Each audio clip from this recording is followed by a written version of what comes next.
Hello there, and welcome to Sweet Child of Time. I'm your host, Steve Barnes.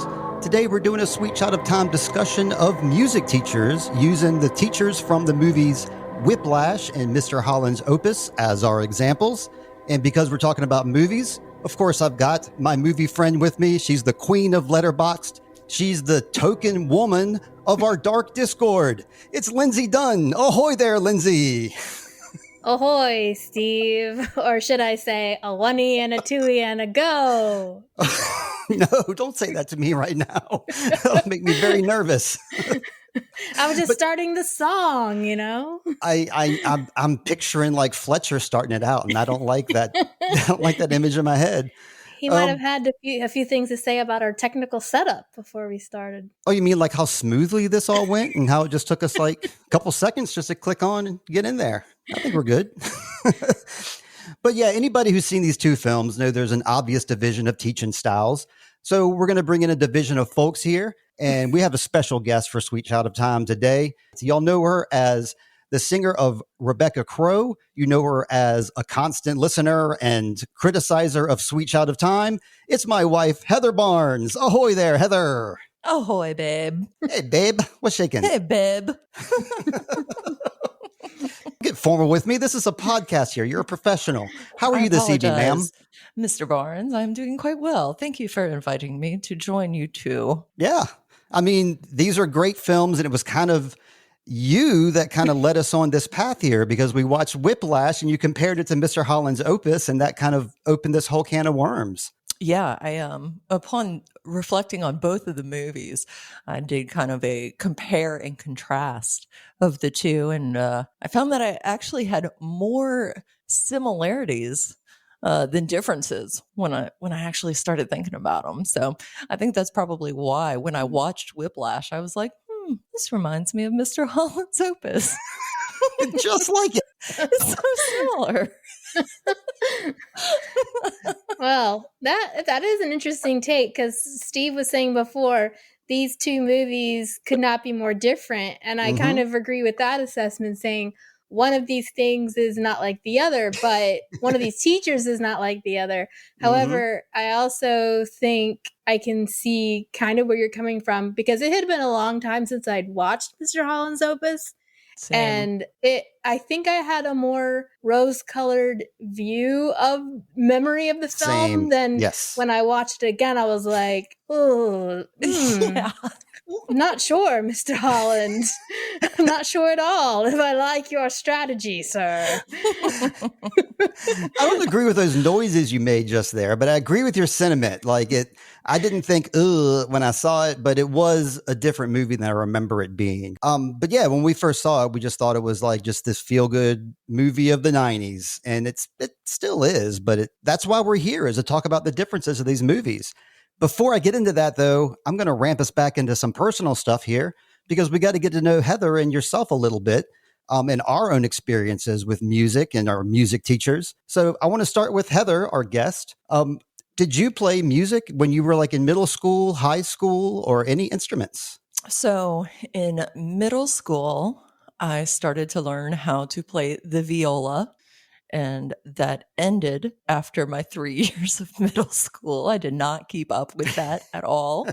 Okay. I was not very good at that. At the same time, I was also in the chorus, the middle school chorus. Okay. So yeah, that is the extent of my official formal musical training. Was middle school years. Okay. How about you, Lindsey? What was your middle school and high school? Did you play instruments back then or do any chorus? Oh, yes, a lot. And Okay. I'll try to give the condensed version because this isn't all about our histories, but Sure. my parents were both music teachers and professional musicians as well as music teachers. And my dad specifically, but his main career was music teacher, and his passion was teaching children to sing. Fourth and fifth graders specifically. So like younger kids. So a lot of music was a big part of my household, and my dad played violin. My mother played piano. And so I dabbled in both of those instruments at one time or another. Both of my parents tried to teach me themselves. There were other times when we said, okay, we're going to get another teacher for Lindsey instead of mom and dad being the one to teach, because that can have a different dynamic to it. If you decide you're going to throw a temper tantrum that day or something, it's not exactly, it's hard to separate those roles from child versus student with your own teacher. So yeah, I did a lot of choirs. I'm still in choir.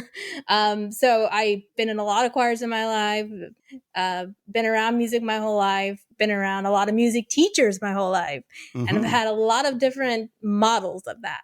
So yes. Did you have like any good models like outside of your parents, like when you were in middle school or high school? Do you remember, did any teachers like stick out to you? Were there any Mr. Hollands or Mr. Fletchers or any such that were in your life? I mean, my main model is my dad, and I'd like to talk more about him later, but I did think of a few more that kind of stand out. One was the high school, and I'm not going to say his name, but the high school show choir teacher. My high school had two, sometimes three people would be serving as choral instructor, because we had a lot of choirs. We had a chamber choir, we had a show choir, we had a girls choir, we had a boys choir, we had other mixed choirs as well. So the choir was a big deal at our school. And so there was the main show choir. That director had a lot of stories. There were a lot of legends that were passed around the school about him throwing objects and doing some Fletcher type of stuff. But because the results were so good, you know, he won awards. He was not to the extent of this, but there is basis in that. I saw a lot of that man in Fletcher. I only got to see him one time really throw a temper tantrum. That was my question. Because we would have, I was never in the show choir. I wasn't deemed, I think I did try out, but I wasn't deemed showy enough. But be flashier. Come on.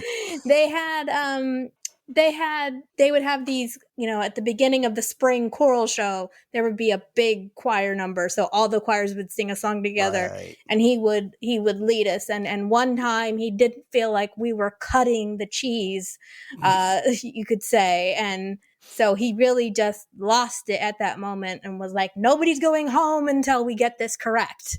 You know, gotcha. One of those things. And I'm picturing, you know, I'm just like, my feeling was, oh, wow, finally I am part of this too. Now I get to experience the monster version of this teacher, you know? So I thought I was kind of in, you know, when I saw this. So I wasn't exactly scared, because there were enough of us that it's like, okay, the wrath is not being poured upon me specifically. It's the whole group. So group mentality. I can relate to so much of that, because my father too was a music teacher before I was born. He was Mr. Holland. He taught in a high school band, taught the marching band, was a kind of jack of all trades with all instruments and everything. And, you know, later in life, he went into HR. Very different path, but he always kept up with music, like in the church and everything, and actually initiated the praise band at the church that both Steve and I were a part of at one point. And he definitely had some Fletcher-ish moments at that time as well. Like, we're not leaving until we get it right. So yeah, hearing you say that, like, yeah, that brings back memories. You're like, my dad. It makes me feel squashy. Yeah, exactly. He definitely tried to influence me more in a more musical way than I probably would have let him.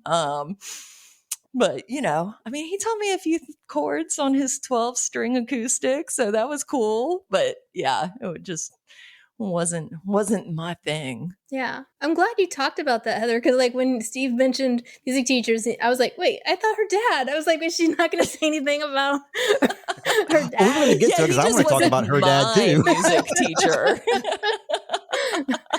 He was a music teacher for many.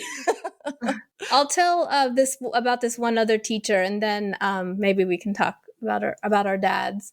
But I was also thinking about an orchestra in the middle school. I saw this happen in middle school, and I was in the orchestra for a while. I played violin. And there was a thing where, of course, at the beginning of the year, they'd assigned everybody a chair.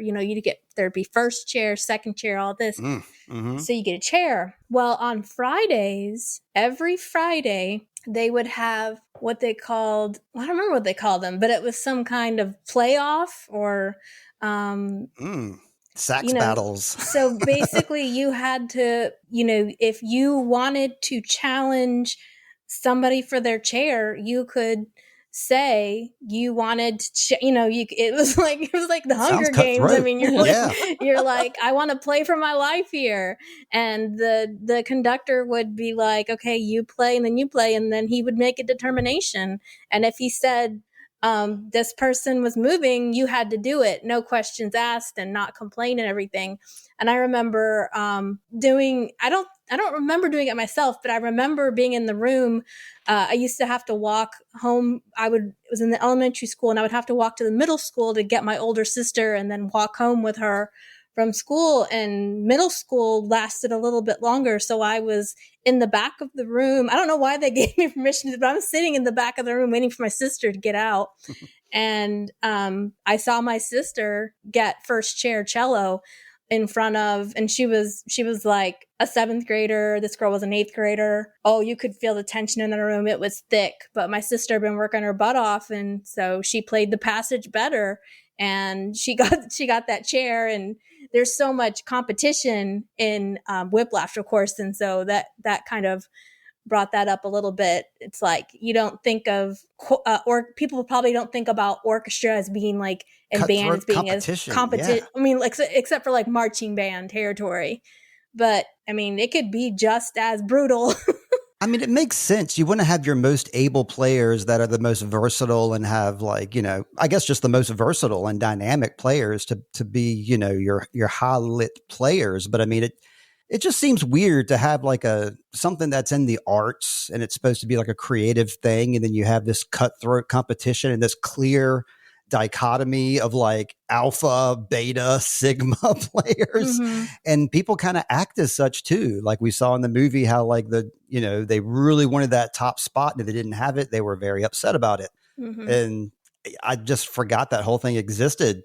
I played trombone, and I guess I was 3rd chair because there was 2 other guys in front of me, which I was fine with that. But I got out of trombone as soon as the band started transitioning to marching band. I had no interest in that. So that's when I got out of official bands. I really don't remember my band teacher from that orchestra. What I do remember is my band teacher in high school, which I wasn't in the school band, but I took keyboard as one of my electives for a year. And the keyboard teacher was a real laid back, cool guy. He just had like, there was just keyboards all over the room. We could just kind of do what we wanted. And as long we just had to show him what we could do like every now and then, for grades. But there was another, he wasn't really a hands-on teacher. He was a very just kind of laid back dude. Looking back, he was young too. So it's probably a great class for him, just kind of zone out and let these kids do their thing. Mm-hmm. But another guy in the class was a fellow named Tim. I recognized him as a fellow metalhead, long hair dude with Iron Maiden t-shirts, same as me. And as it turned out, he was the guitar teacher. He was in my piano class, but he was also my best friend Sam Colleran's guitar teacher. So Sam took guitar lessons from this fellow Tim, and Tim was taking piano lessons just to kind of like broaden his horizons. He was an amazing musician. So me and Sam being as close as we were, Sam would teach me the stuff that Tim would teach him. And that's pretty much where I learned most of my guitar and bass playing. I already knew how to play guitar and bass before meeting Sam, but it was really Sam and then by proxy Tim that was showing me like different scales and different modes of guitar and, really learning about it. So it was really my friend Sam that was my music teacher up until Heather's dad, Dwight, took over as, a music leader for the band I was in. So it was really Sam I learned a lot from. A guy who is like 3 years younger than me was was my music teacher, and he was very easy and fun to work with. He was like a super cool, laid back version of Mr. Holland, I would say. So that was my music teacher back then. Let's transition to talking about Dwight, and I'm going to talk about Dwight first, then I'll hand off to you, Heather, and then we got to hear about the Cricket Creek band too. I think that's what it's called, right? So I first met Heather. We were both pretty young, working at Applebee's, and one of the first things that impressed me about her was that she could play guitar, and she had a couple of songs in her repertoire, and that like super impressed me. And then she's like, "Yeah, my dad plays 12-string music teacher," and I'm like, "Oh my God, she's a music person, hell yeah!" So I was really impressed by that, and I liked Dwight, meeting him. And pretty soon thereafter, he started up doing the contemporary Christian service at his church. And he was in charge of doing that. And he started it from the ground up. And it was kind of met with a lot of politics, and people really weren't into it. And by all means, Dwight was, Heather will back me up, I think, pretty conservative, stuck in his way, very like, I don't know.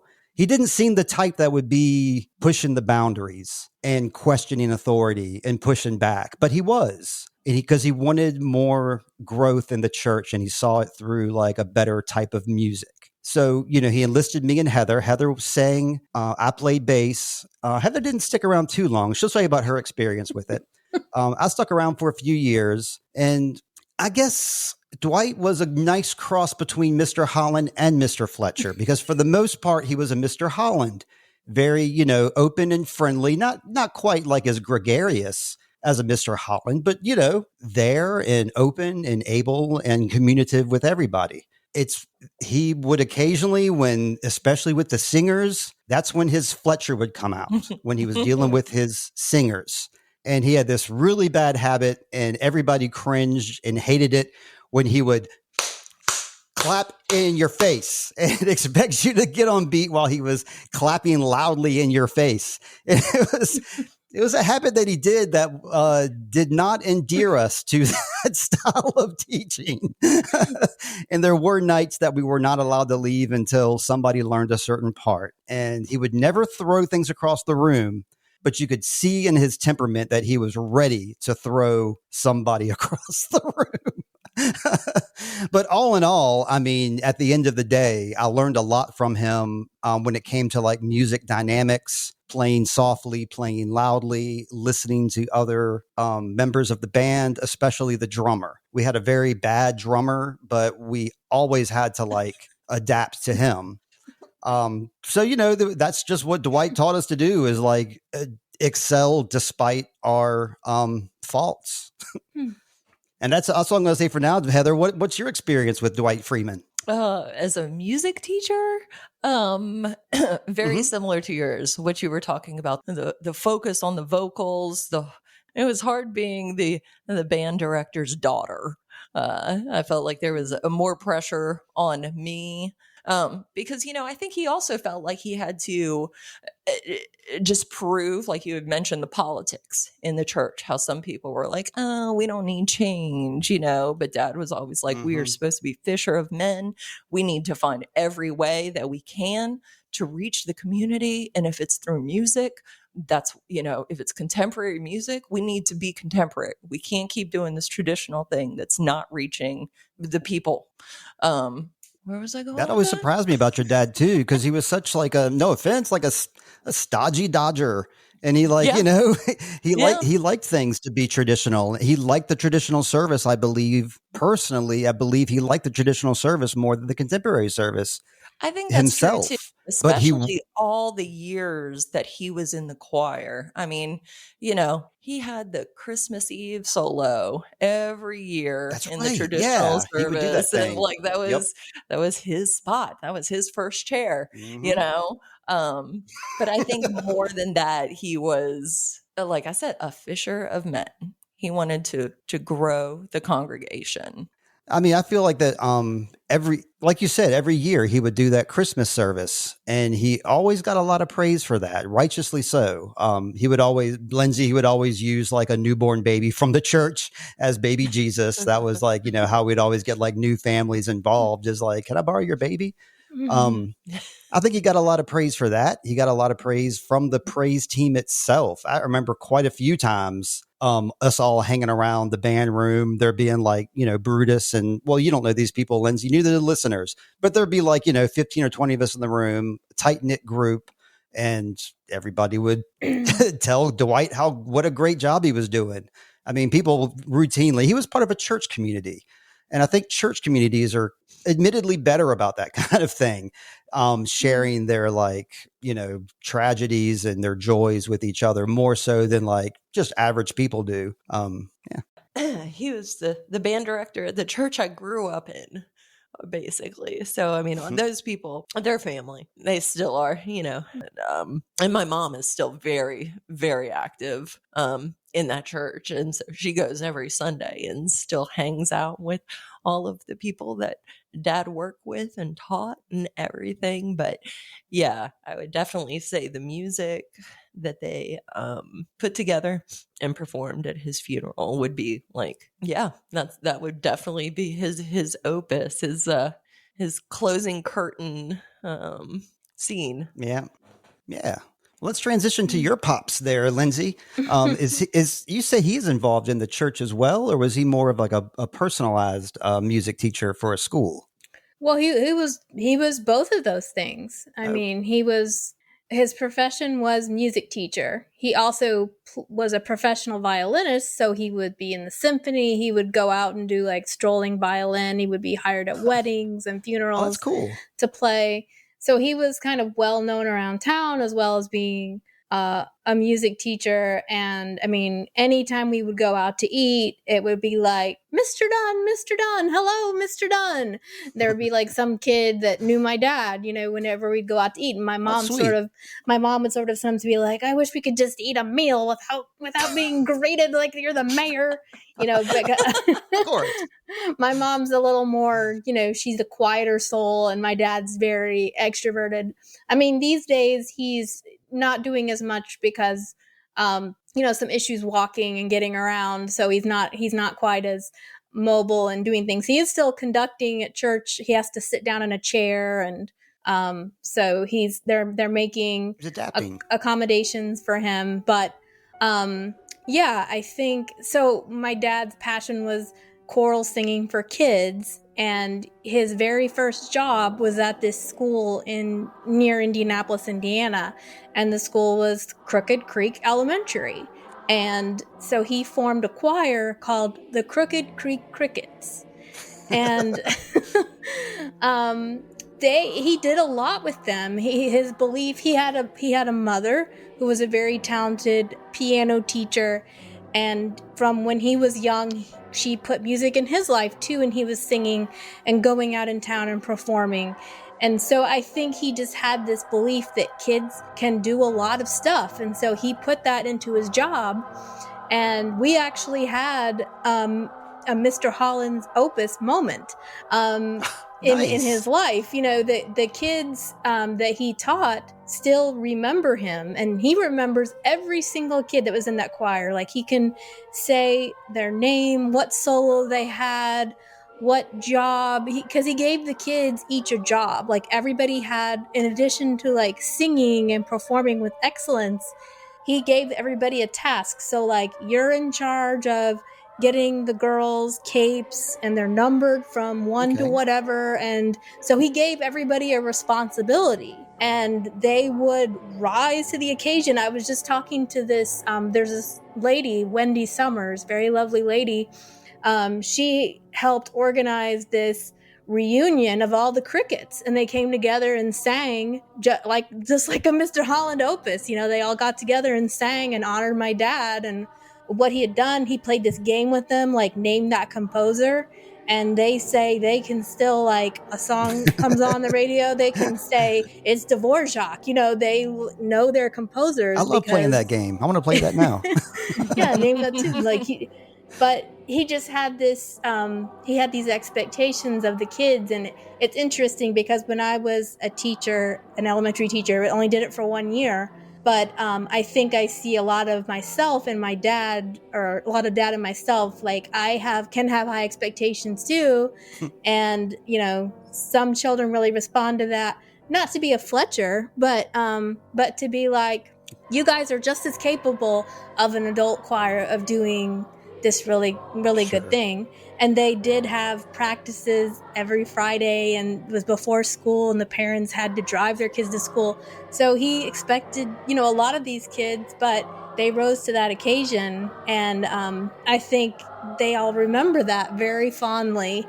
And so I think very highly of what my dad did. And then, when he left the job, he didn't get fired. He made a life choice to move away from that. Okay. But that was his favorite choir ever. It's his favorite time in his life, and he was a music teacher later, but he never got the support from a school or the parents like he did at Crooked Creek. Okay. Because everybody came on board and kind of supported his vision. And so, in Mr. Holland's Opus, he gets under a different administration, and that's not as supportive, and so he loses resources. That's a huge reality in music programs in many schools. So even though it is a movie, it's like there is a lot of truth in both of these movies. I failed to mention at the top, the music that we started with and the music that we're playing throughout the episode is from your dad. It's the let me guess, the Crooked Creek Crickets. Is that correct? Yes, the Crooked Creek Crickets. Yeah, so the music you're going to be hearing throughout this episode is that music from Lindsey's dad.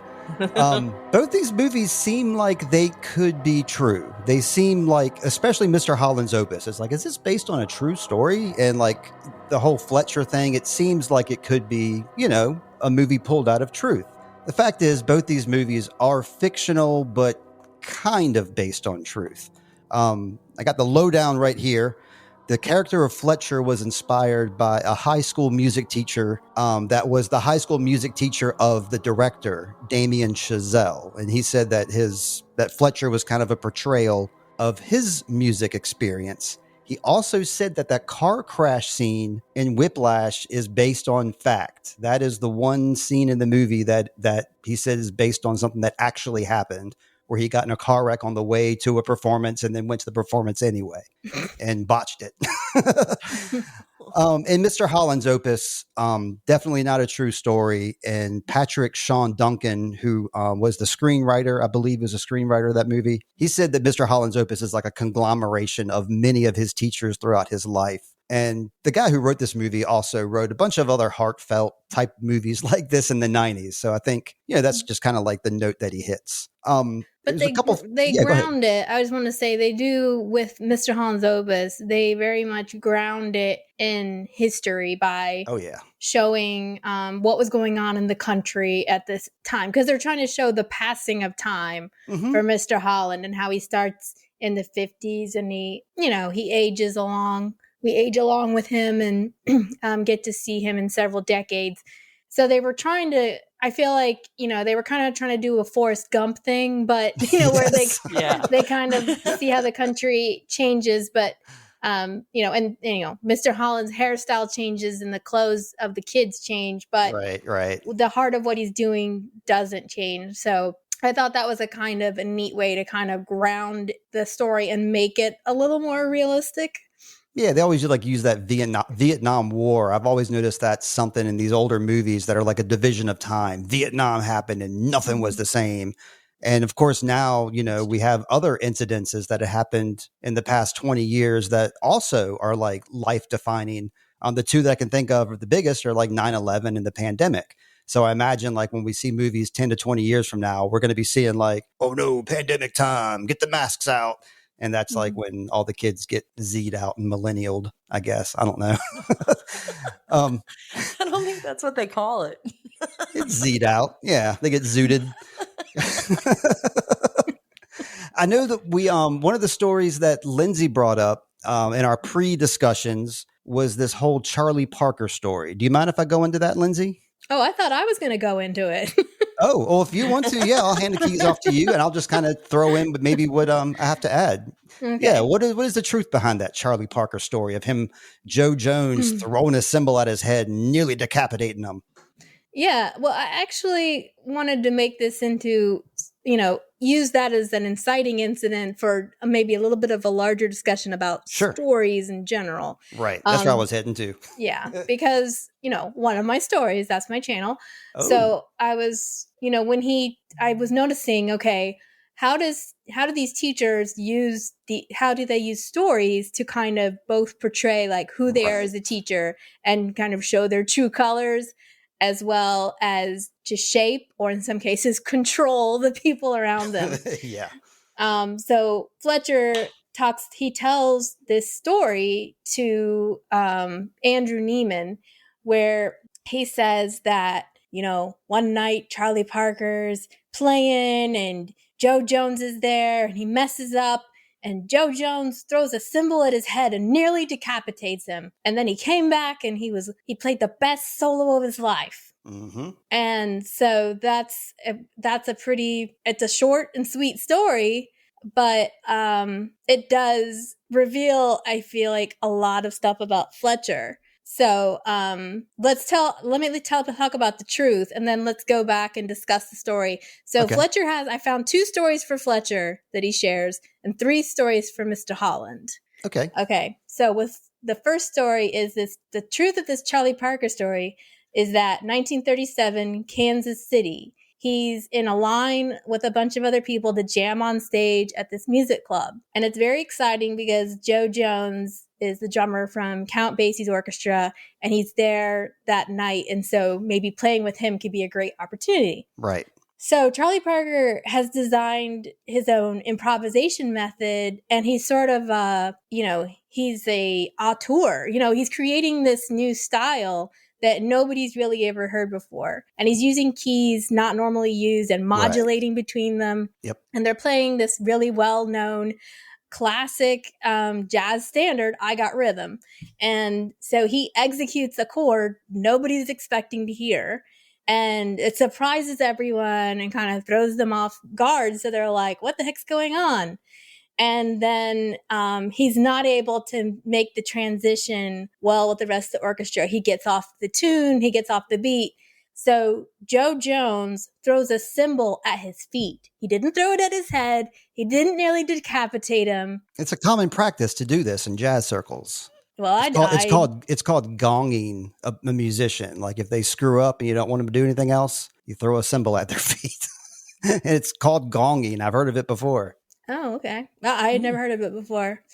So he throws a cymbal at his feet and people laughed. And then Charlie Parker comes back, and he does come back, and he becomes one of the greats that everybody thinks about. But the story, so it's like, what does the story itself? So stories can control people, but it's like not just what the story is, but it's the way you tell the story and how you deliver the story. Yeah, your narrative. Yeah. Yeah.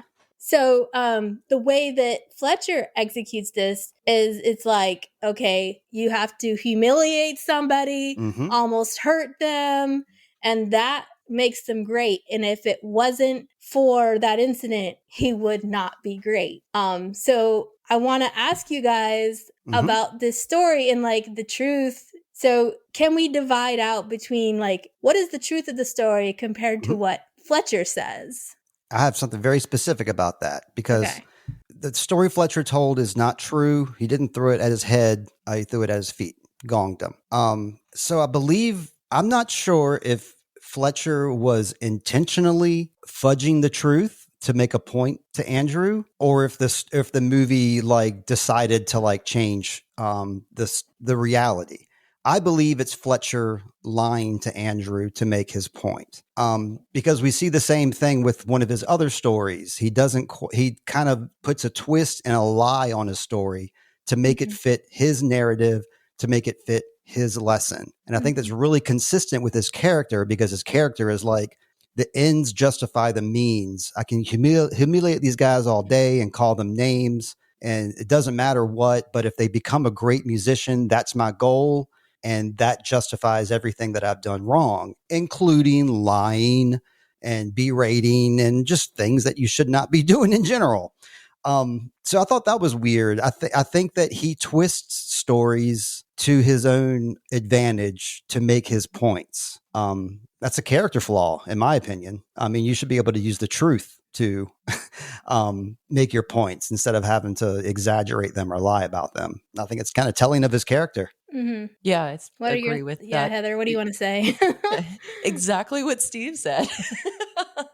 I think that Fletcher definitely, he has a bully personality. And so he's going to manipulate the truth to justify his actions, plain and simple. Yeah. So is that what is the reason Charlie Parker is great? Because somebody threw a cymbal at his feet? I think that's the reason he's a legend, but I don't know if that's the reason that he's great. That story also fits a very convenient Charlie Parker hero arc narrative. And we weren't alive back then to know if it's true or false. And we all know that, stories get exaggerated with time and with age, and legends become created that way. So I think it maybe motivated him to play better and maybe be on the same page with those guys. He learned something that night. I don't think the humiliation is necessary. I think if he was not gonged, if maybe like the dudes just kind of gave him a funny look and was like, "Ew, what's this cat doing? You suck," that would have had the same effect. It didn't necessarily have to be decapitated. Yeah. I guess we can say, the story tells us he's working at home on this method.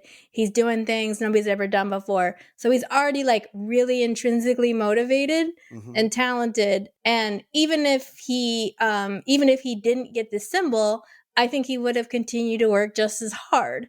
So the falseness is he's great because he threw a symbol. Therefore, that gives me excuse to like do whatever I want, whatever I need to do to bring out this greatness, and you mentioned another story, Steve, which was the Sean Casey story, I'm thinking, right?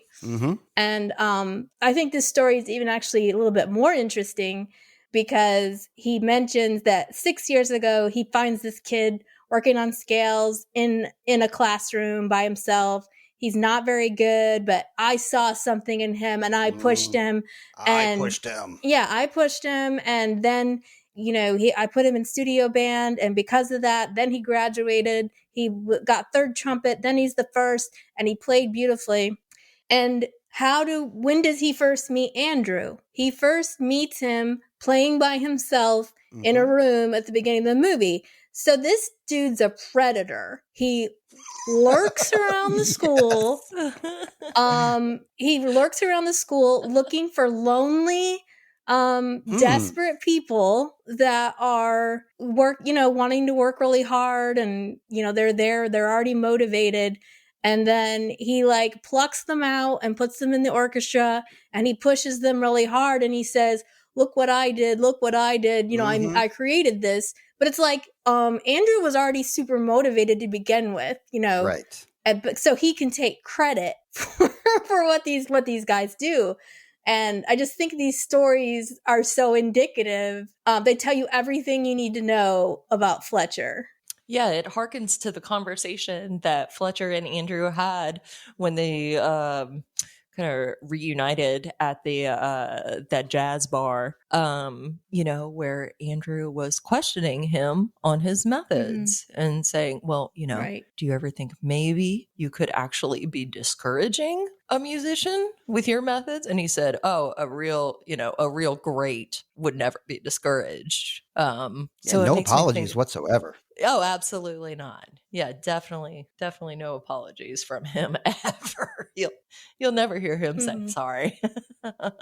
I also think in regards to, I'm sorry, Sean Casey, was that the name of the trumpet player that when he had learned of that student's death, that he had told the class that person had died in a car accident.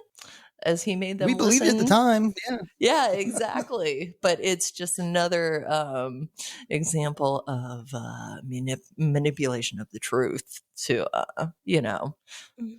Denial, perhaps, because I mean, Yeah. a normal person would have felt some guilt about that. But not him. He's just a complete narcissist and doesn't seem to understand that other people have feelings. I mean, I think people do this. You mentioned he's lying on purpose.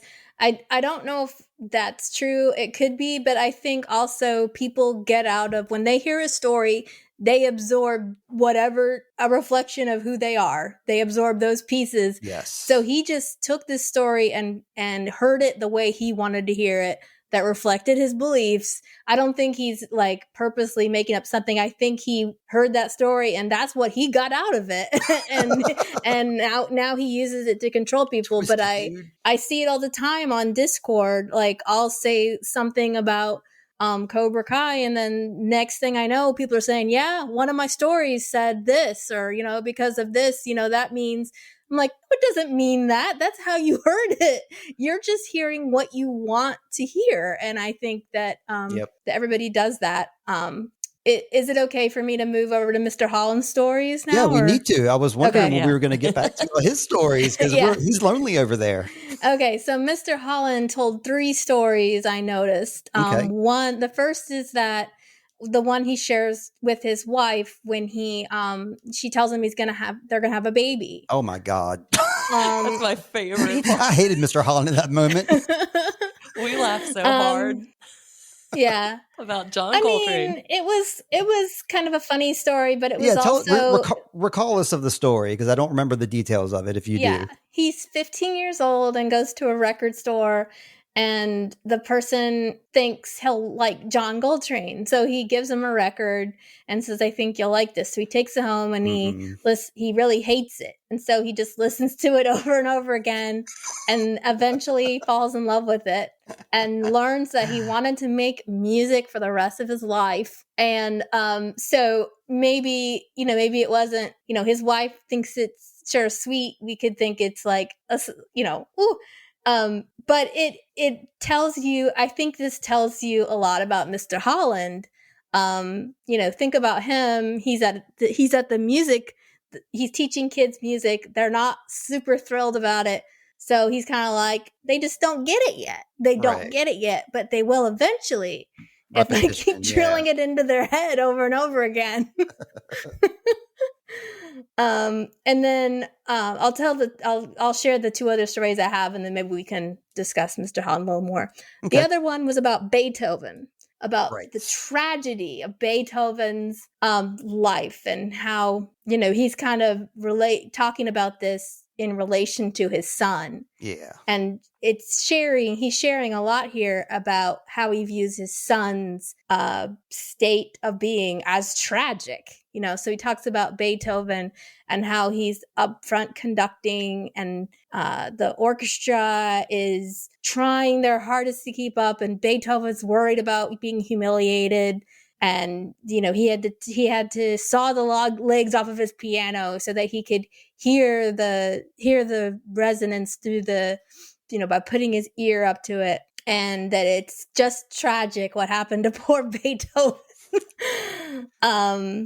And then the last story is sort of not really a story he told, but more like this driving story of his life, which is, I could have been great, but I'm wasting away here at this school. I could have been writing great music, but I'm stuck here.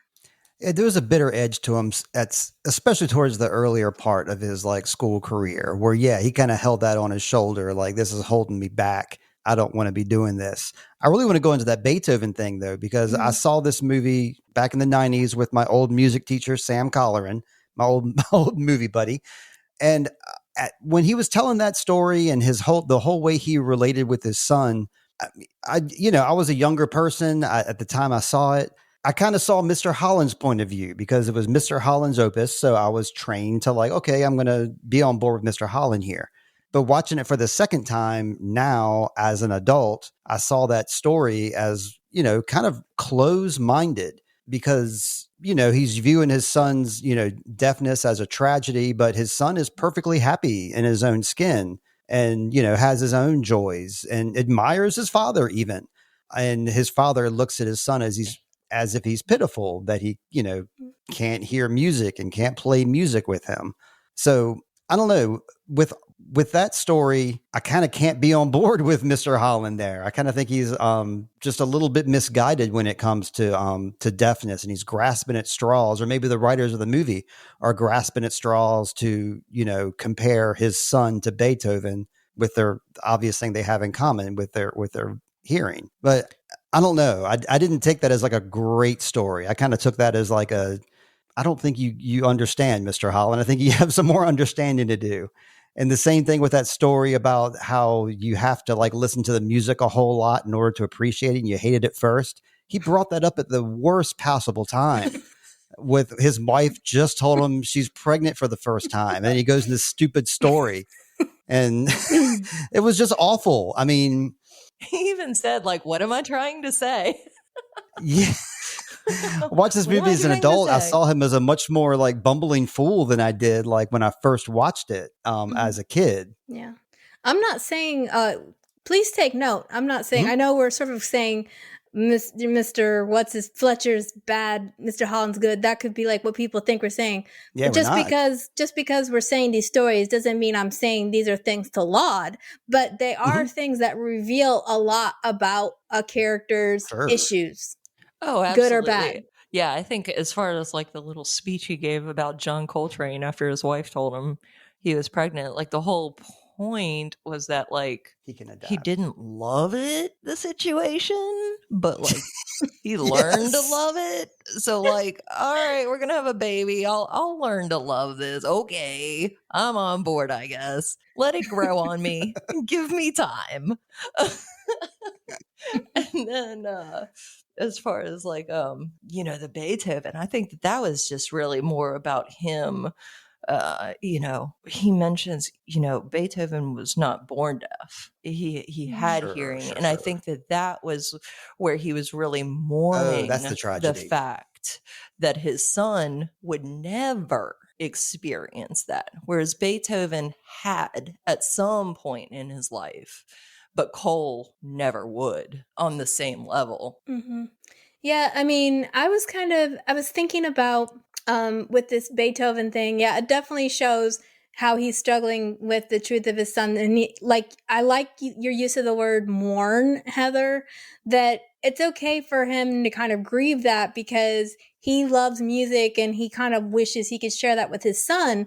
But I'm kind of like, your son could have something to teach you about music in a way, because there's more to music than just sound. Like watching an orchestra play is so fascinating.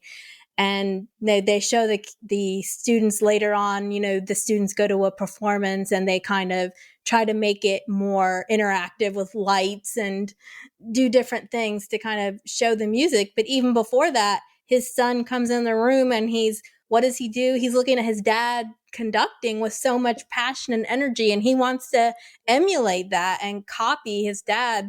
But if you watch somebody playing a tuba or playing a violin, there can be so much passion on their faces and in their bodies when they do that. Mm-hmm. And his son could have taught him to appreciate music maybe with different senses than just hearing. There could be so much joy in watching somebody, play an instrument. And when you said that, it definitely reminded me of Gertrude Lang when she played the Sunset. Mm-hmm. Right. She just did you guys like that play part? The Sunset? Oh, we both laughed so hard. Like, yeah. Like if your music teacher said to you, just play the Sunset, like how would you proceed? Like really? It's like this is not the feedback I need in the moment, but it worked for her. So he reached her. So good job there. Yeah, the moment that happened, we were both like, laughing at the absurdity of it, and also like furiously Googling, where do we know this person from? Where do we know Alicia Witt from? So that was kind of Yeah. distracting. All And these, you all found Alicia Witt, right? yes. It's just neat, like all like the cameos that show up in this movie from '96. The kids that you see that are adult actors now. It's just a sidebar, though, of course. Well, Steve, you mentioned the word, I've heard you now say the word adapted several times in reference to Mr. Holland. Yeah. And I think that's interesting because you said he needed to adapt to, he tells his wife he needs to adapt to being a father. He also needed to adapt to his son being deaf, and finally did do that when his son is like, what, 16, 17, finally? An adult. It took him a real long time to adapt to that one. But in a way, these stories kind of show a repeated, they're kind of the same thing, just the way that the Charlie Parker and the Sean Casey story are related. In a way, Mr. Holland's stories are kind of related too. So that's interesting. But sort of the need to adapt, and also like repetition being good, and that these kids that he's teaching can change. Like he looks at that one kid that is sort of the troublemaker in the 70s, and that's right. And he takes him to the military funeral, and then now he's an upstanding young man. So he shows a belief that people can change, and maybe use that as he's teaching and feeling frustrated about, is Gertrude Lang ever going to get this instrument thing? Right. You mentioned the funeral that he takes the hippie guy to. Like, I thought it was really cool how like they focused on the fact that the dudes were playing taps, another instrument, and how like that, plays out in daily life, just kind of showing like the different aspects of music. I like that. Yeah. But yeah, I think I have a bunch of like points here, but I really wanted to know what these teachers might be able to learn from each other. Like if Mr. Fletcher, Heather, was also a teacher at Mr. Holland's school and they were interacting with one another, how do you see them interacting and helping one another? Or do you think one could help the other? Oh my God. Like, for example, Mr. Holland was doing his thing with the students, teaching his Mr. Holland way. And then Fletcher comes in the room and kind of observes Mr. Holland and how he teaches his students. What kind of things might Mr. Fletcher say to Mr. Holland after all those kids were gone? I have the perfect answer to this. Okay. Fletcher would say to Mr. Holland, the worst thing you can say is, good job. That's right. Yep. Which is exactly what he told Andrew, but that's also exactly what Mr. Holland told his students after he tried to teach his very first class. Oh, that's right. A really weak good job. Yep. Exactly. But Fletcher would say that's the worst thing you could say to your students. And he might be right about that. I don't fully disagree with that, because if somebody is not doing a good job, that's not honest feedback that's going to help them grow. Right. I mean, sure. Yeah. I mean, that's just false information. You need to lead somebody on to think they're doing a good job. Yeah, I had a quote here from a jazz. I'm furiously looking for my quote. Here it is.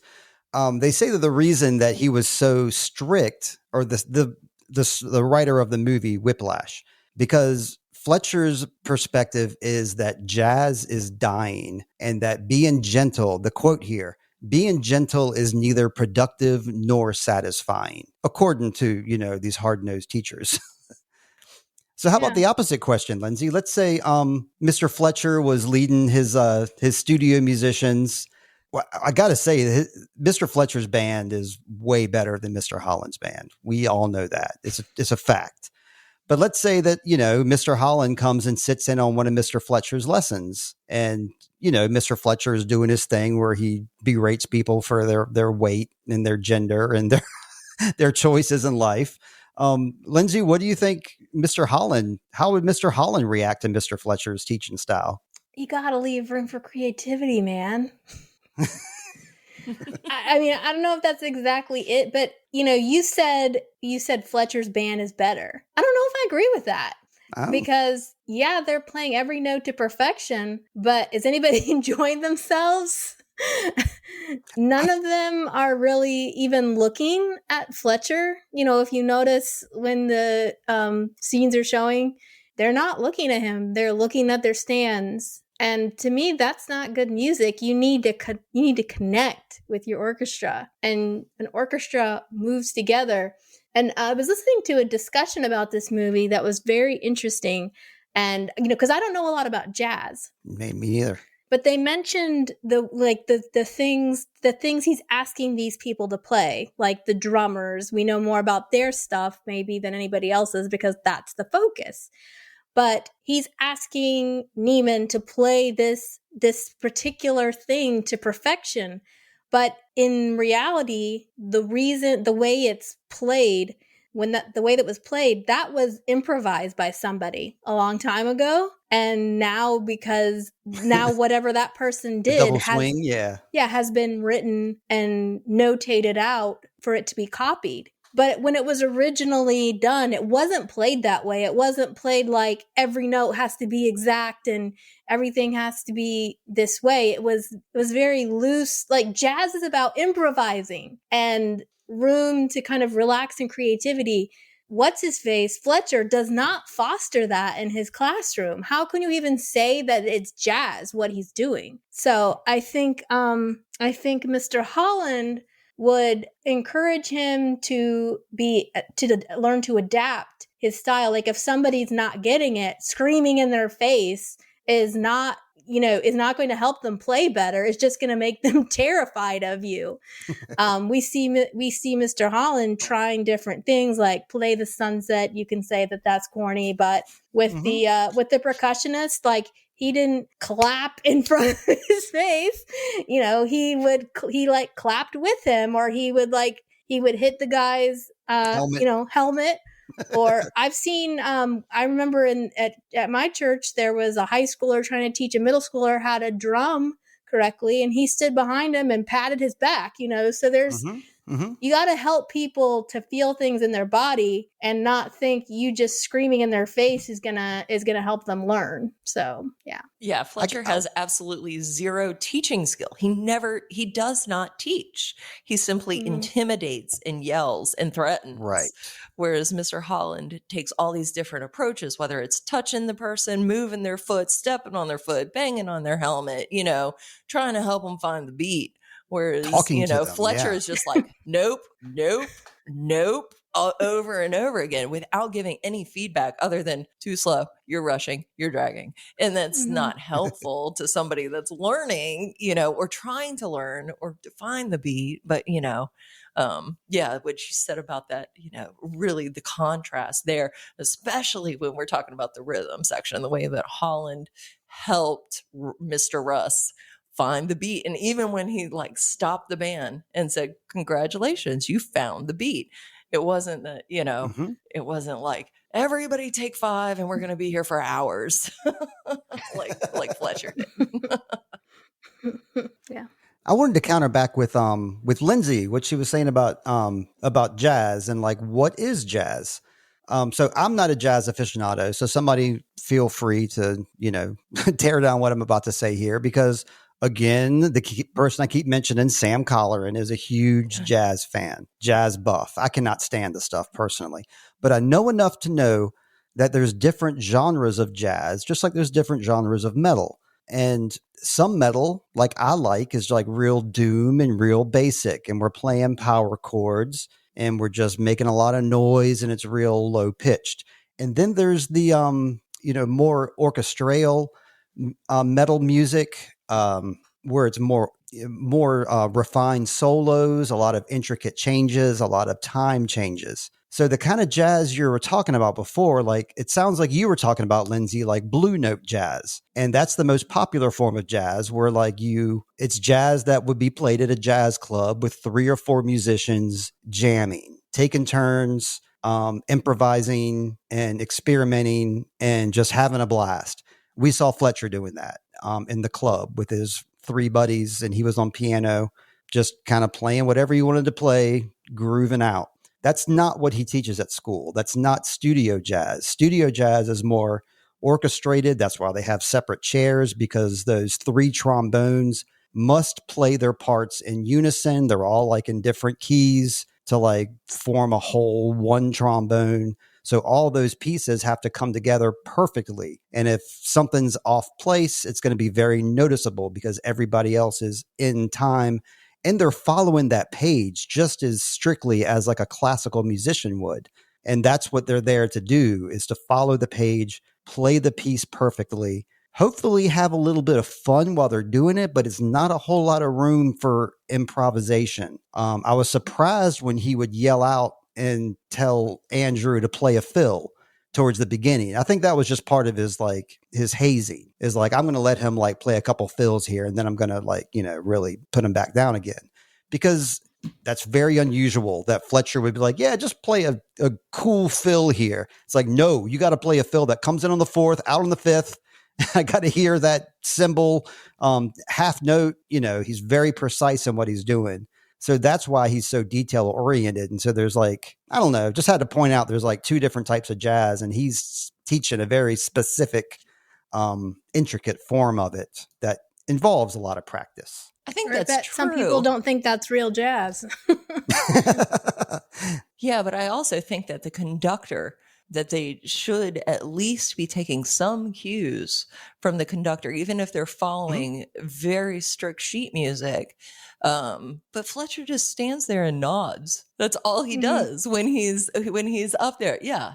He does not the way that Mr. Holland does, where he's, indicating the swells and, where to put the emphasis and, actually conducting. Okay. Whereas Fletcher just stands there and kind of jams and nods his head and like, okay, you're doing it. But he does not have the air of a real conductor when he's in front of his orchestra or his jazz band. When, as far as like any conductor that I've ever seen, I mean, he's a controller. His band is like a bunch of beaten dogs. Like you see, like the beginning, his band comes in, they seem like all cool and loose.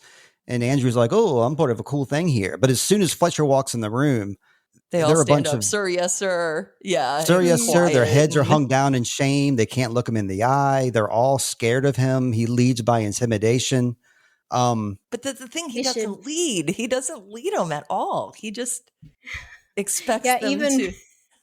Even when he at the end, I always hate the ending scene is very dynamic, but I always hate how Fletcher's conducting that, because he's just like, yeah. It's like, what'd you do, dude? You didn't do anything except for raise a finger. And I mean, I do see, like, I have seen studio jazz conductors do that. And I'm like, who conducts that way? Nobody I've seen him, nobody I've worked well under. I have seen people do that, but I'm like, what are you doing? You're not doing anything. You're just, somehow he's getting, Fletcher got paid to do absolutely no work at all. He wins, but it just seems like he kind of just struts around the stage, like looking at his players, nodding. Very confident. He has a lot of air of confidence about him, and I think that's why he's successful. Is like this image, this calculated image that he has, because it's very calculated. Nothing is by accident. Nothing he does or says is by accident. And I know that little girl that he was nice to for like 2 minutes, like even that was kind of like a display, like more for the father than it was for the actual kid itself. Just kind of like, oh, look, I can relate to kids. See, I think that's why this movie is called Whiplash, because 1 second he's like sweet, and then he walks and he's like, all right, motherfuckers. Like his shift. Yeah, I was wondering about the triple meaning of that now that you bring it up, because that's absolutely correct. Then we got the piece of music that's called the Whiplash. And then I kind of wonder if like maybe that car crash might have something to do with the whiplash as well. Like I know Andrew suffered in that car crash. That was not a good one. No, I definitely think it is his personality shift. Because even when Andrew came into the band, like before he even started, he was like, hey, relax, just have fun, have a good time. Sure. And he sat down at the kit and he immediately whiplashed him. I'm wondering about two things that Fletcher did that they didn't really explain to us. Like they did explain a couple of like these weird things that he did, but he made Andrew come in at 6 a.m., 3 hours earlier than everybody else. And it seems like that was like just some sort of hazing intimidation practice. And then the whole folder thing, like where the folder mysteriously disappeared. They didn't show Fletcher doing that, but is it was that Fletcher's doing, stealing that folder? That's like a subject of hot contention. If you look at the videos, I was saying the other night that the YouTube videos, there's a big theory that Fletcher's the one that stole the folder because he knew that Neiman was the better drummer. And so then people are like, Fletcher hanging out behind the Coke machine waiting for, that he's like secretly following Andrew around, just waiting him to put down the folder so he can grab it at just the right second. That could be a great fan fiction, moment. Somebody wants to make a short movie, Fletcher stealing the folder. Do you think that too, Heather? Do you think that's what happened? I honestly, those were 2 points that I was like, why? Why did those even happen and never get addressed? Tell him to come at 6 and then just don't talk about it. And also, I mean, Fletcher had told them all, like, don't let me find one of these laying around in regards to the folder. And then like 2 seconds later, Andrew loses it. But like, where did it go? Did it ever get returned? Was it in the lost and found? Like, what happened to it? Nobody knows. I love the idea of Fletcher behind the Coke machine waiting for Andrew to put it down just so he could have a legit reason to take Tanner out of the seat and put Andrew in it. Yeah. And somebody made the point too that he makes that comment to him like, what are you, Sanjay Gupta? And then later Tanner becomes a doctor, Yes, exactly. You're right. That's one thing in my notes is, Fletcher is quite hilarious. I hate to say it, but he's pretty darn funny, even though some of the stuff he says is way out of line. It's pretty funny to nobody but him. Yeah. Because the kids hate the stuff he's saying, but he's, these quips he's coming up with. We all love it. Everybody's loving it in YouTube. Because I know you like music trivia, Steve, Tanner is actually the one that taught, I can't think of the guy's name now, the actor who plays Andrew. Miles Teller. Yeah. He's the one that taught Miles how to play drums. So, who did? Who taught him how to play drums? Tanner, the character who plays Tanner. Okay, cool. He's actually the teacher who taught Andrew how to play drums, and I was impressed with Miles Teller. He was fantastic on drums. I learned that too. I did not learn that, so that's neat to learn. Yeah, the choir folder is such a memorable scene, and I have choir folders now with my church choir, and I've made sure everybody in the choir knows not to put your folder down. Like, always have it with you, because we have 2 services and we have Sunday school in between. Sure. And so I'm like, has anybody seen Whiplash? And then you find out who's the movie lover and who's not. Did you want to do the game before we just share any random notes we think are really vital that everybody knows? Yes, I do. I'm going to ask you guys only 2 questions. And I know, Lindsey, we go back and forth sometimes. Like when we play this or that, it's like, do you want this thing to stay or you want it to go? I'm going to ask you guys which one stays. Okay. I'm going to give you all 2 choices, this or that. One has to go away forever and one gets to stay. So what stays, Whiplash or Mr. Holland's Opus? Heather, you go first. One movie has to disappear from Earth forever and the other movie gets to stay. I think Mr. Holland's Opus stays. Okay. Why? You got to defend your answer now. Why is that? Because I said so. That's not a good defense. Come on, Mom.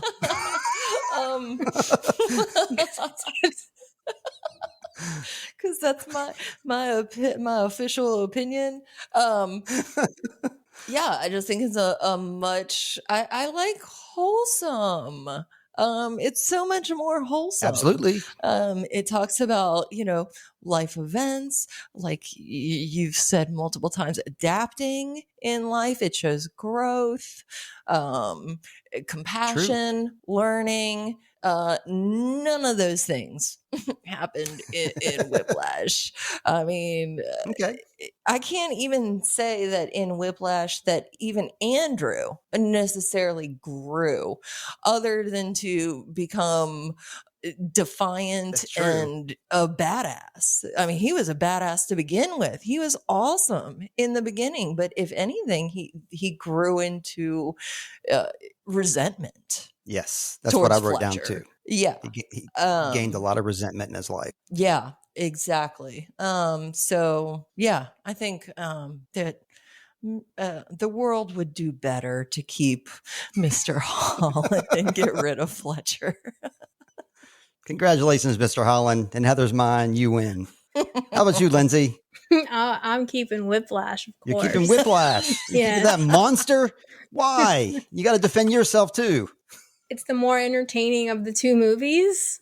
Whiplash is one of those movies I can turn on at any point and watch it at any point in the movie. You could, if I was at a hotel and one of my random hotel things and it was on TV, I would watch that sucker from until the end.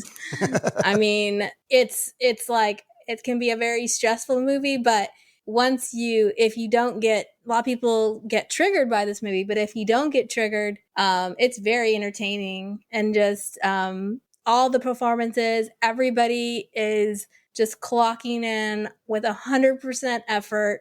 Mm-hmm. And I just admire the very simple way it was filmed too, with like the sets and everything, and how they had the movie theater that was like, not just the movie theater, but the lobby is just like a popcorn machine and a girl. I mean, yeah, it's true. Good point. I feel like it's just a beautiful example of is this an A24 film? I should know that part. I'm very ashamed. Okay. Yeah. It's a beautiful example of a early A24 film, and how they did so much with so little. Okay. What about you, Steve? Well, yeah, it's also tough, because I was thinking about this, of course, and like if I was hanging out with my sister and we had to choose one of these movies, I would absolutely choose Mr. Holland's Opus, because my sister would not like Whiplash. Whereas like Mr. Holland's Opus, we could definitely watch that together. But if I was hanging out with one of my buddies from my band, Sam, for example, I'd want to watch Whiplash with him. I would want to show that movie because I find it a more compelling story. I said before, and I stand by it, I like the music much better in Whiplash. Like those riffs, I'm not a jazz fan, but I'm a huge fan of the music in this movie, which is jazz music. So, I mean, the riffs that they're playing, I just don't think Mr. Holland stood up for me. Like at the time I saw it, I would have vouched for it a lot more back in '96. But now I don't know.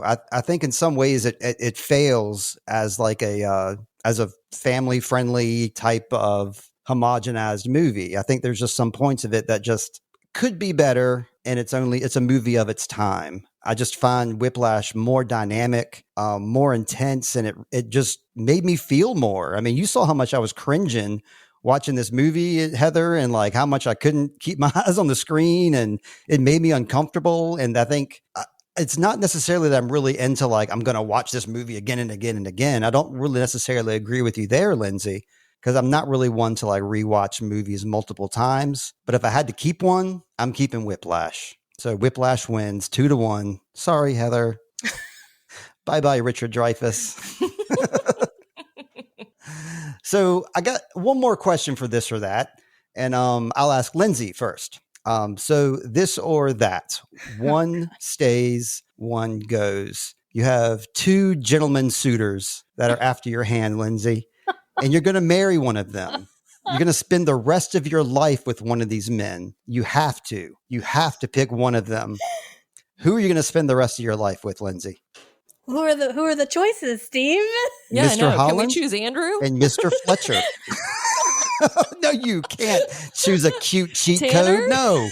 No. Stoner And not the long-haired Strasser? guy either. You got to choose Mr. Holland, who didn't bother to learn sign language for 16 years, who like had this weird thing going with his student Rwanda and was never home, or Rowenda, or whatever her name was. Or you got Fletcher, the egomaniac who's yelling at you and makes, hey, the dishes have to be done perfectly. And you got to pick one, Lindsey. One's got to stay and one's got to go. I mean, I guess I'll marry Mr. Holland. I think that's a wise choice. Why is that? Why?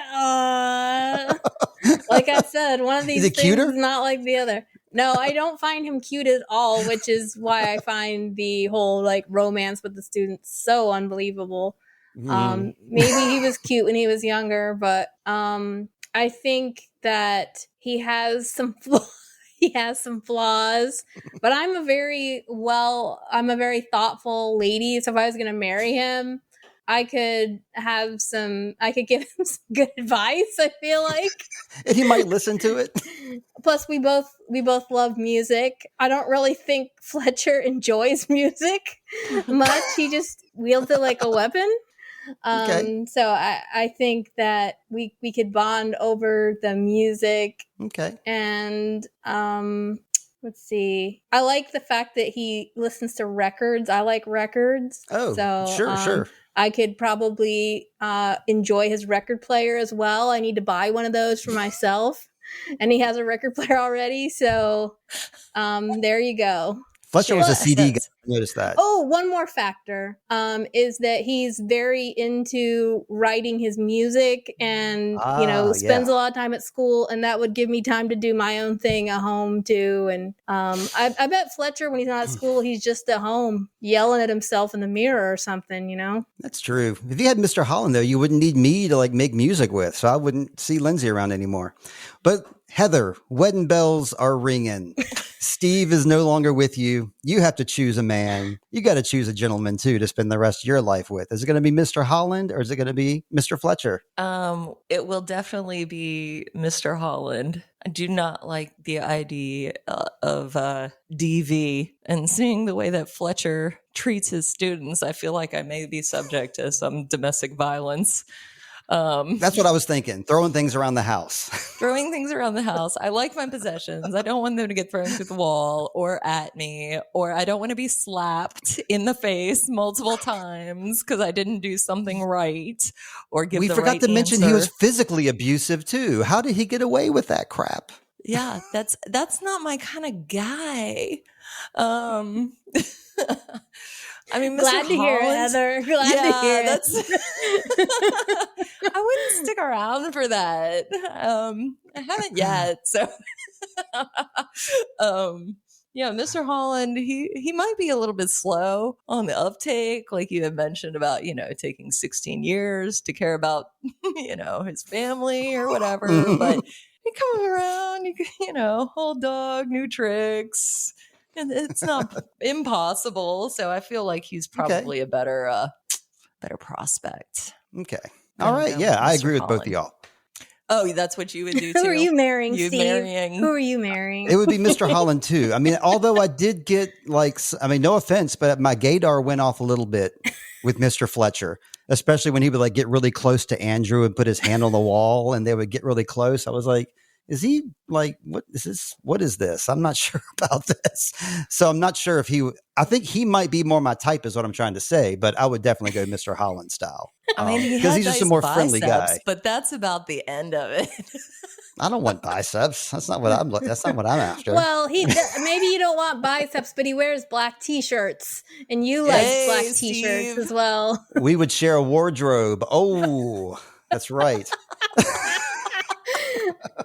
Yeah, he does come in. I think it's fun how he kind of comes in the room like it almost like a superhero villain, because he's got the black pants, the black shiny shoes, the bald head, the black t-shirt. He might as well be a comic book villain. Twice Mr. in it, X, he is that takes his name? the time to take off his coat and put it on a coat rack. Right. The wardrobe's important. Mm-hmm. Professor X is what I meant to say. So let me just throw another hypothetical scene at you, Heather, before we move on. At me? Okay, so let's just say, hypothetically, that I was writing a song and I called the song Lindsey's Theme.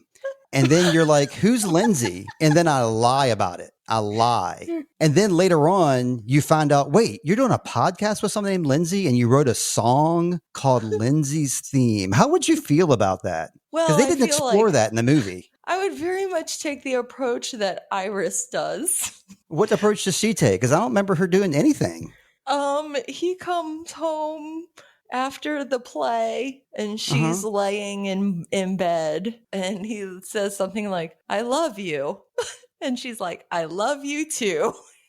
And then they hug. No, she Han Solo'd him. What she does that said, mean? I know. Oh, did she really? Yeah. Oh. So you would pull that on me, Heather. You just ice me out at that point.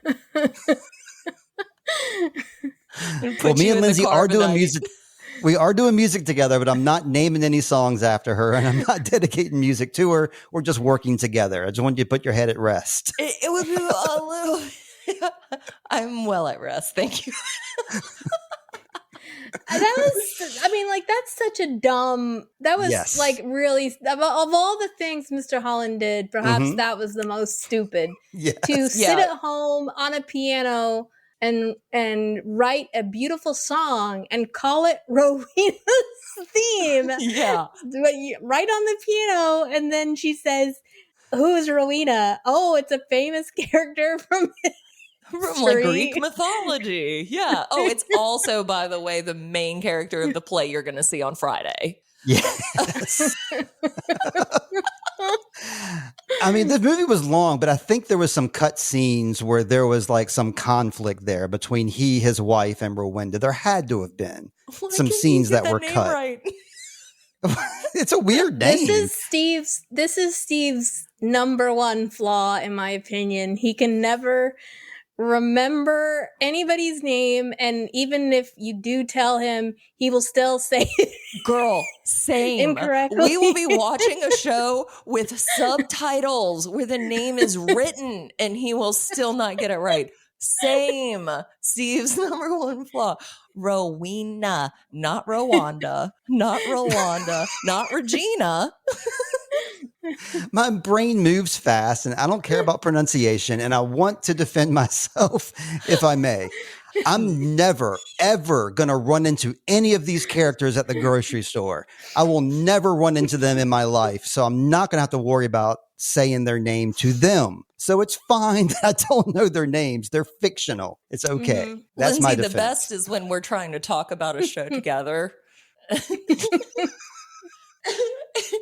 And Steve's like, oh, you know that character, Rwanda. And I'm like, who the fuck are you talking about? And he's describing it. And I'm like, what?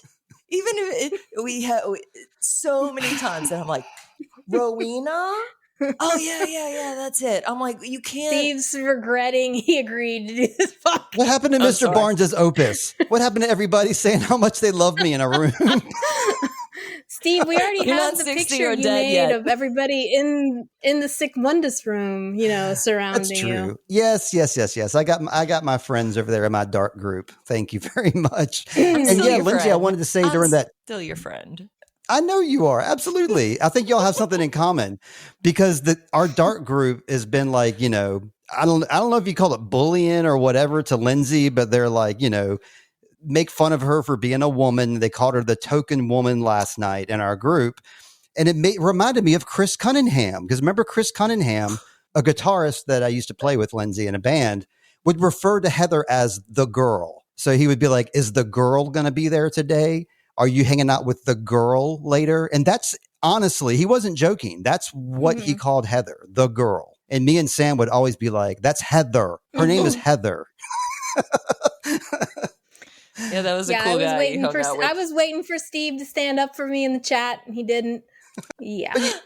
Let's head out here and give a few notes about these movies, like maybe some of our favorite parts. I'm going to let one of y'all go first, and we can just maybe do some round robin and some of our memorable moments. Anybody want to go first? Lindsey, I'm calling on you. Sure. Okay.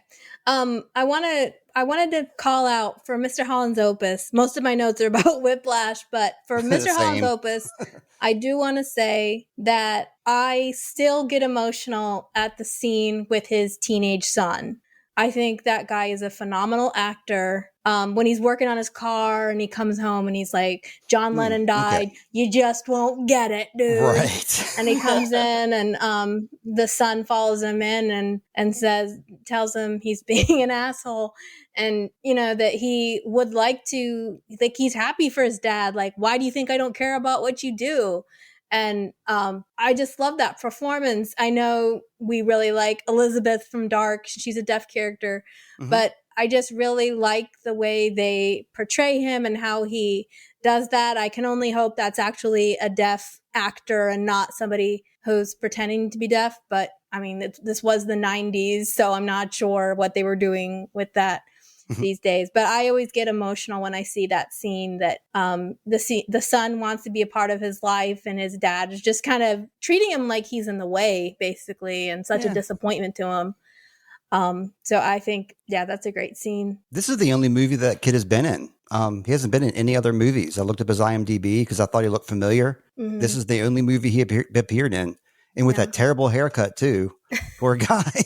His He's got screen of those time. Faces that does make you think, well, because of the haircut, I think it makes you think you've seen him before. Yeah. But he does have a familiar look to him, but this is the movie we've seen him from. This is it. And then for Whiplash, wanted to mention how interesting. So we were talking about the different tones and how Mr. Holland's Opus is a little bit more realistic. It's idealistic in that it kind of says, hey, things were tough. You went through challenges, but there's a happy ending. Yeah. And that's very much like his style, the director's style. He also did movies like Bill and Ted, which ends, there's challenges, but again, it ends with like a happy little ending. But with Damien Chazelle, he's done several movies, but the three main ones a lot of people have seen are Whiplash, La La Land, and Babylon. And all three of them. I've never seen those other ones. I've never seen them. Have you, Heather? No, I have not. Wow. Okay, you'll have to maybe check these out. Not as anxiety producing, I think, is Whiplash. I mean, La La Land looks kind of like charming. I got the sense that's kind of a charming film. Is that correct, or is that just like a deception? It's a musical. It's a musical that has Ryan Gosling and Emma Stone in it as the leads, and very bright, colorful movie. But kind of what I wanted to say is, I feel like in a way these three movies are all kind of the same movie. They're all about the arts. They're about people who are wanting to make it big. And the endings all are very bittersweet. So it's a mixture of that. And that's how I feel about the ending of this movie. Interesting thing with the lighting throughout the movie, it has this green lighting, this like dull green lighting over everything, except for at the very ending scene when Andrew has his triumph moment and everything becomes like a golden tone.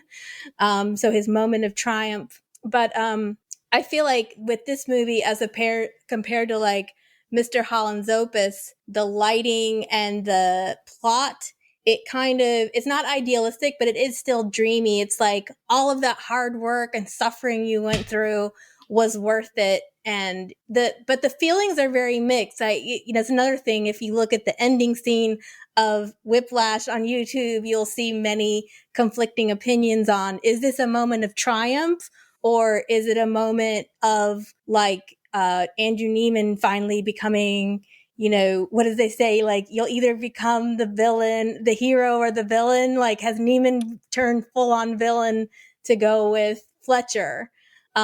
Because he's maybe feeling good, but did he lose by turning into this monster? Did he become the Minotaur at the end? Tying it back in.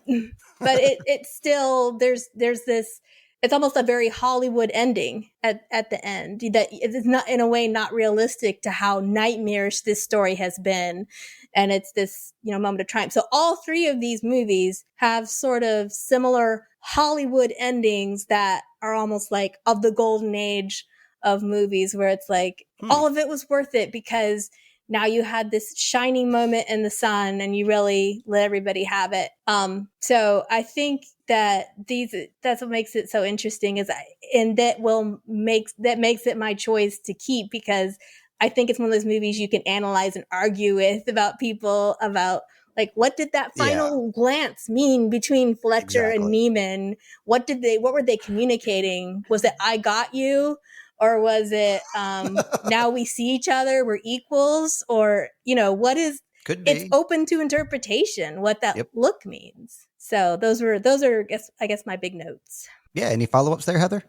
Not really. I mean, my takeaway is that I definitely had more of an emotional reaction and connection to Mr. Holland's Opus. I mean, you watch somebody grow and change over a course of 3 decades and see how, life goals that you have in your youth can, slip away. And I mean, that's a reality.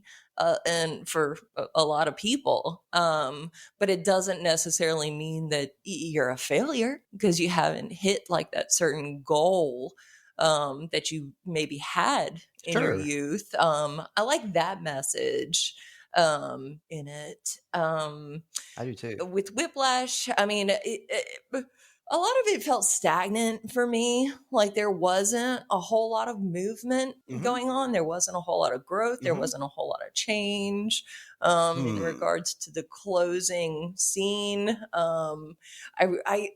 My interpretation, like Lindsey, you were talking about how it's open to interpretation, whether, like, did Andrew win? Did Fletcher win? Like the way that I interpreted it was that, like, Fletcher is kind of like, yeah, I made it great. I pushed him so hard, I made him great. And like, I hate that, like that smug look on his face. Like, I don't want him to win. Like, I don't want him to be one of the greats.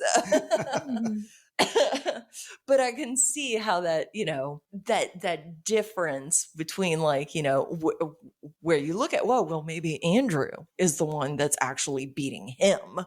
But like, God, that smug look on his face at the end. I hate that so much.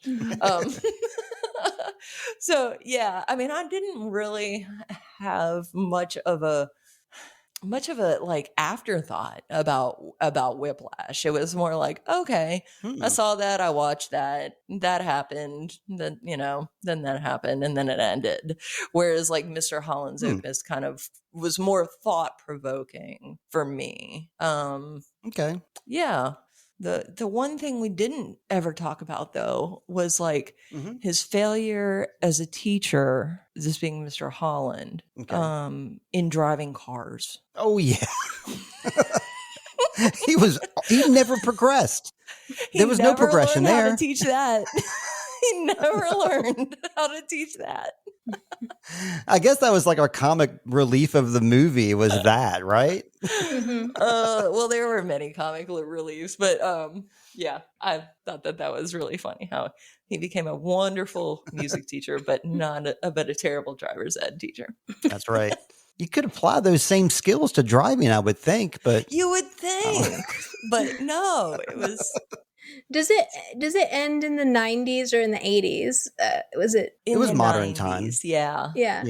And when it cut to the 90s, it showed like this really wild purple car with golden hubcaps. And at first I thought that was Mr. Holland's new driving car, that he was taking the students out.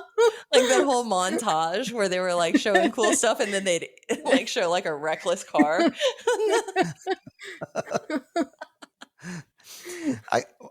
I'm going to say what I think about the ending of Whiplash, since you guys both did. I gave it a lot of thought, and I felt the exact opposite, Heather. I thought that Mr. Holland's Opus was like, okay, I saw that. That was a pleasant movie. Whereas Whiplash, the scene stuck with me a little bit more, and some of the music is still kind of playing in my head some. I think that ending scene, what it said to me was that, yes, Andrew has achieved not only greatness as a drummer, but he's also established himself as a legend through like attacking him on stage And then that colossal screw up with that one song that was, not his fault, but it happened regardless. And then his like hero turn story away from that, where he blew everybody away with that solo. He's a broken person by the end. This Andrew guy, he's not nice to his other bandmates, terrible to his girlfriend. I guess kind of whatever to his dad. He has an okay relationship with his dad for the most part. But the rest of his family, he's real resentful towards them. And I think it's telling us that, yes, Fletcher can achieve greatness. He can make great students, but at what cost? I think it sounds like a corny saying, but at what cost? But it's true. One guy commits suicide. The other guy, like, basically almost kills himself, has like this reckless, endangering personality that he develops to become a great drummer. And he does establish himself as a great drummer and a legend. But it's like, is that really worth it? Wouldn't you rather like be hanging out with that cool chick instead of like hanging out with Fletcher and these jerks? That's what I took away from it. Like, you can achieve greatness, but you got to be careful what you do along the way. Yeah, I'm going to turn your world really black now, Steve and Heather, because this is a thought that I just had as you were talking, is that in one ending, in one universe, at the end, Fletcher gives him the look, right? And he's like, yes, I've created this masterpiece now. Maybe Fletcher's thinking that. Well, Neiman's going to have a lot of mental health issues after all of this.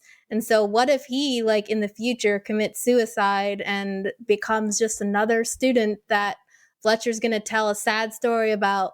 I saw this kid and then he played this awesome solo. I've humiliated him in front of everyone and he got back up and played the best dang drum solo anybody's ever heard. He just becomes another CD that Fletcher plays for a future class once he learns about his death, just like he did with Sean Casey. And it's just a vicious cycle that's repeating. I totally see that. Yeah. I mean, it's kind of depressing, but I just think that's a possible future, as well as Andrew. Hopefully he could also come away from this realizing, man, I'm proud of what I've achieved, but I need some help. And so he goes into therapy with his dad and, learns how to create balance in his life between his music and other things. So it doesn't have to be a dark ending. That's just one possibility that's kind of twisted. It could also be like The Labyrinth, where Jennifer Connelly meets the Goblin King and is like, you have no power over me. Right. I like that ending. I like that. I do too. She like realizes you have no power over me.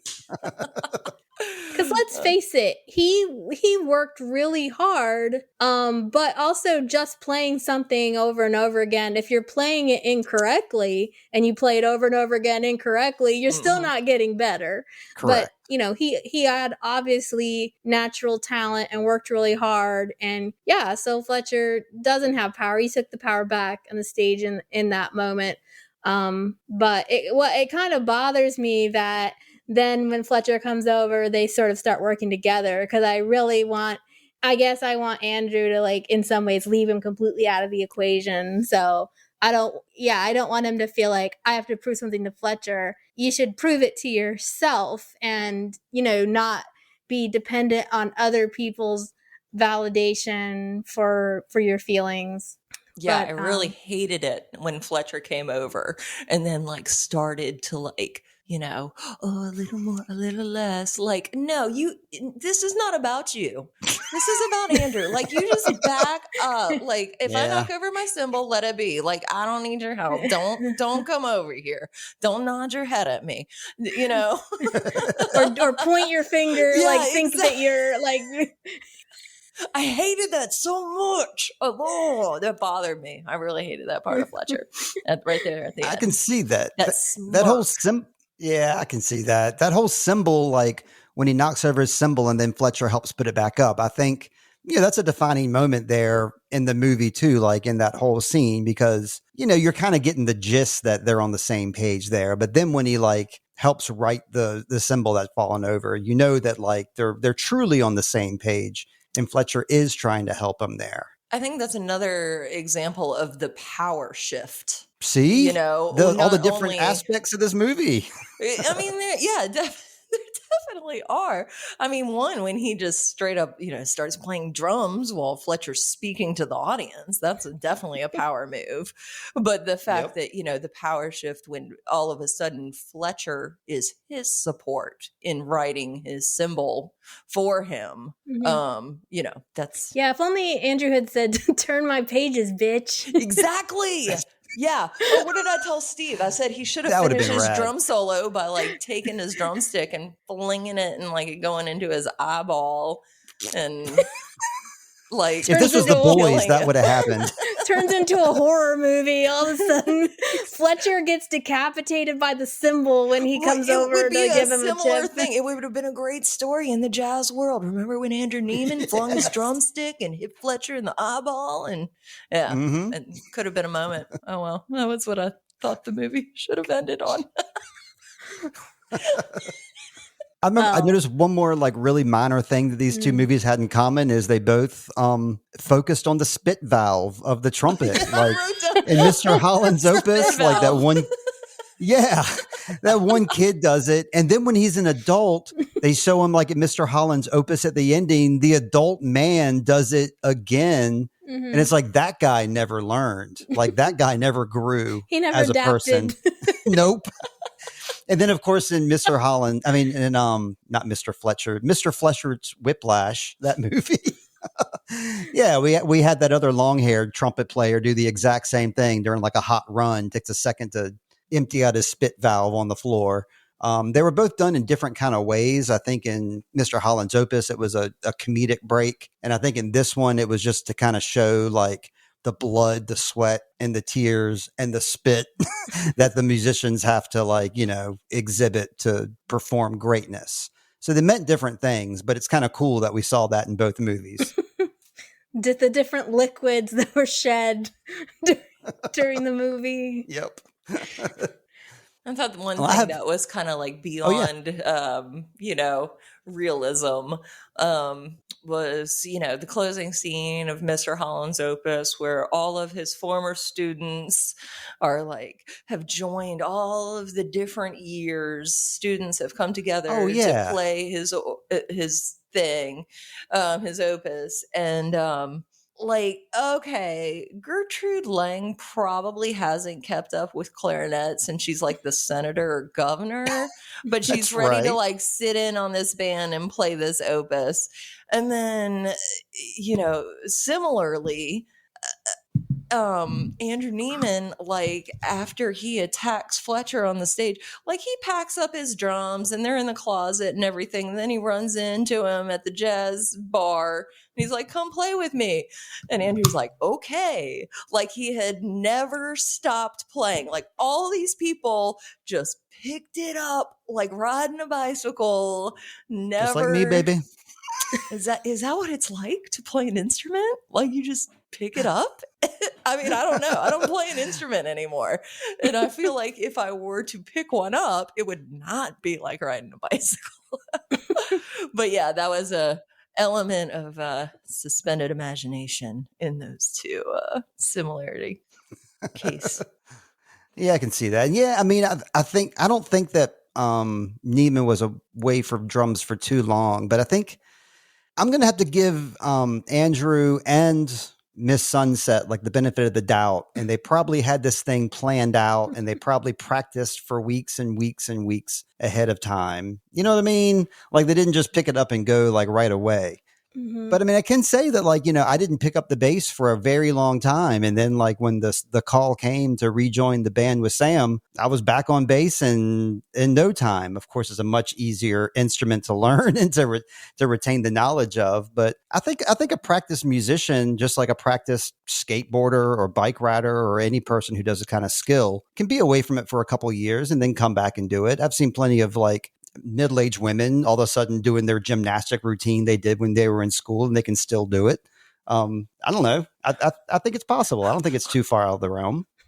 I can still sing the 50 State song, Heather, that I knew when I was a kid. I know that's different than playing an instrument, but I mean, my mom's middle-aged women. Steve's watching doing gymnastics. Yeah, I got a lot of time on my hands. That's kind of an interesting example you pulled out there. I'm just thinking in my head, like, I don't know. There's a specific person I'm thinking of that would do that, like just randomly. Is it Rowena? Yeah, I was gonna say, a specific person. Let's see. I think I'm getting out of this now. I think we're going to wrap up from this point, unless anybody else had any specific. I mean, I have lots of notes here I could go over, but we could talk for hours. Did anybody have anything else they wanted to bring up before we wind down? Yeah. Look up narcissistic abuse cycle. I was going to talk about that, but I think we'll skip it. But look it up and find out, and ask yourself: is Fletcher a narcissist based on the official information about the narcissistic abuse cycle? I don't even need to Google that to know the answer to that. Giving everybody homework. Send in your reports, double space, to sweetchildtime. sweetchildtimepod.com. Oh, sorry. Yeah, I can never get the email address correct. Geez, I had another great joke and then it's gone now. You know how that goes, Lindsey. It happens every week. I think of something great to say and then it's all of a sudden gone. So yeah, I'm going to start ramping down, guys. Heather and Melissa over there, thank you very much for joining us for Sweet Child of Time. This is your third appearance, Heather, and I have a co-host named Corwin, and you have been on the podcast just as many times as Corwin now. So you are officially a co-host, perhaps. Did you have any closing words or anything you want to plug before we leave, Heather? No closing words. I will plug you. And you in what way? Probably your upcoming podcast about Time Bandits. Sweet Child of Time Bandits. I know you are super excited because you actually have some cast members that have agreed to speak with you. Hell yeah. You're doing things. You're out there making things happen and doing it. Well, thank you. I need to get my stuff together before I get any of these professionals on the podcast. I don't want any other fiascos. But yes, Heather speaks the truth. It'll be better when I'm not here because there won't be a whole nother technology set up. So, I don't think you'll have as much problem. Heather did nothing wrong. That's my hashtag. Heather did nothing wrong. Oh, I like that. But she speaks. Yeah.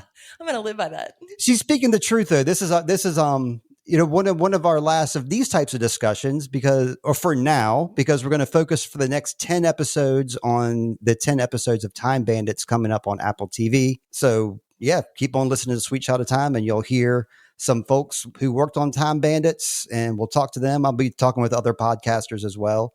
Maybe a podcaster named Lindsey Dunn. Lindsey Dunn, this is your time to shine. What do you got to plug for this week, Lindsey? Well, on my page, you can see my Fantasia Fest curtain raiser that lets you know some 10 films that I'm excited about for Fantasia Fest for this year, which is the biggest genre film festival in North America. So if you like genre films, horror, sci-fi, fantasy, this is your film festival. So go on to oneofmystories.com and you can see that list. I've also created my Cobra Kai bumper page or anchor page. This is going to be a very important page, similar to the way I did with the dark recaps. I'm going to have one page that says Cobra Kai Season 6, and it'll have all my links to all my stuff so that you can find everything easily in one place. So if you're also into Cobra Kai, like me, then you can keep up with my content there. I'll be doing written recaps. They won't be quite as detailed as dark, but there might be some more analysis than you would expect on a typical Cobra Kai recap. Right on. Yeah. I know you're absolutely capable because I'm a fan of one of my stories and I'm a fan of your written recaps. So I have very, what is it? High, I don't know. Yeah. You're going to do great, Lindsey. It's going to be awesome. You have high expectations, and I better live up to them, or else I'm going to get a face slap. That's right. I'm going to slap you like on the 4 every time. 1, 2, 3, 4. And just until you get it right. But yeah, that sounds great. Lindsey's stuff is always good over there at One of My Stories. She's always has interesting podcasts. There's always something new and unusual coming from her podcast feed. I enjoy it every time. And thank you for joining me here, Lindsey. I hope you'll invite me back on One of My Stories throughout 2024 while I'm doing Time Bandits, because I won't be focusing on films. So if you need a co-host over there, you got a Steve Barnes over here. Well, I thought you told me you were too busy to do anything else, Steve, but I'll check in with you about that later. I think that's you we're both too busy to do anything. I think we're just too busy, guys. We just got too many things for y'all to listen to. The last thing to listen to is check out me and Lindsey's music. We got 3 songs out now. The most recent one is Thus the World Was Created. And guess what? Lindsey wrote another song that we're heavily working on that should be out there as soon as Steve is done. I don't know. We'll see. But yes, thank you for joining us for one more week of Sweet Child of Time, Lindsey and Heather. And to my listeners, I hope everybody finds water and shade and shoes. Bye-bye. Bye. Bye. Bye, Melissa.